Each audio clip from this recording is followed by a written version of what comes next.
Don't make the mistake I did and buy these cheap no-name brand wipers. This is what happens. I mean, these are only about a year and a half old.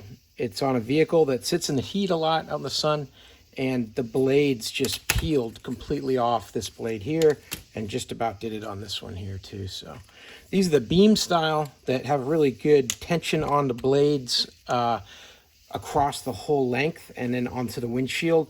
These work great when they're working, but these cheap knockoffs just don't hold any quality standards, and they don't last. So really, I recommend picking up some of these Rain-X ones. I've got these on my other vehicle, and they've been working just fine.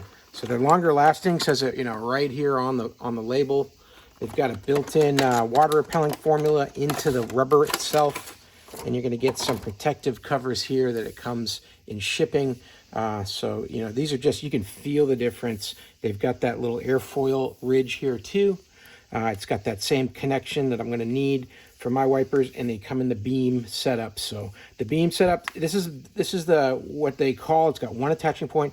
You don't have that arm that presses here, here, and here, and here, because it doesn't need that. It's just going to be a nice suction right onto your windshield when it's cleaning. So definitely recommend these Rain-X Latitudes for your next purchase. Don't buy those cheap knockoffs. I hope this helps. Have a great day.